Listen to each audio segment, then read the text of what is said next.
about it because people will think that you're crazy. So now we know Satanists and Luciferians run the world. 2 Corinthians, it describes that Satan is the god of this world. They own the government, politics, Democrats and Republicans, the court system, the education system, the banks, the Federal Reserve, real estate, farms, Hollywood, what we watch, music, what we listen to, media, what we believe, sports, big pharma, everything.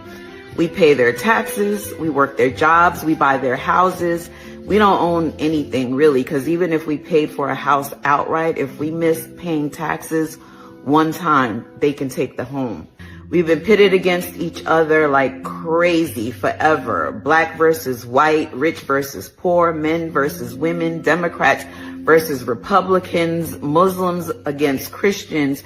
We fight over narratives that they've created to keep us divided while they're doing whatever they want. Hunting, killing, sexually assaulting, sacrificing, torturing, cannibalizing, yes, cannibalizing, and organ harvesting our children. Grooming them and over-sexualizing them, teaching them inappropriate things in school. They start wars and they tell us it's this country or that country, or it's this religion, who's our enemy. And our kids go to war to defend lies.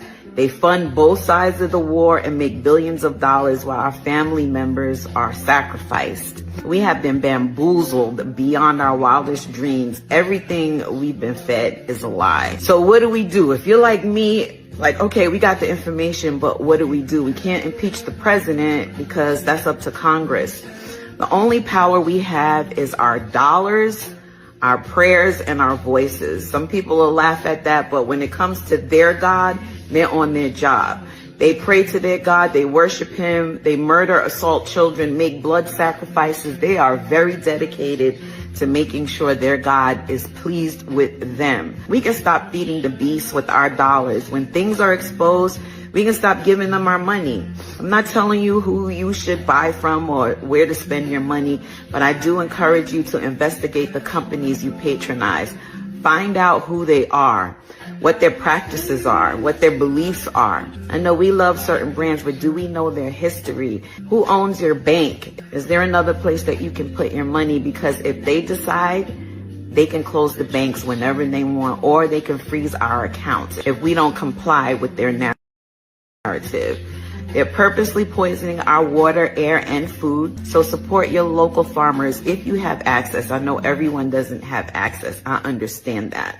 Buy fresh, real food. Buy land if you can. Grow food if that's in your heart. Even this information we've been exposed to, I think it's designed to see what we will do. This information can make us feel helpless and depressed and even more complacent, giving them even more control to usher in their new world order, their one world government, one currency, one world dictatorship where we have no rights at all. So we can refuse digital ID, we can support smaller venues, we can spread and share information. If we can homeschool our children. Support local farmers. It's healthier, it's cleaner. Get back to eating whole foods. If you can, try and go direct to consumer. And according to Revelation, yes, we are being led to a choice, right? It talks about the mark of the beast in Revelation 13:16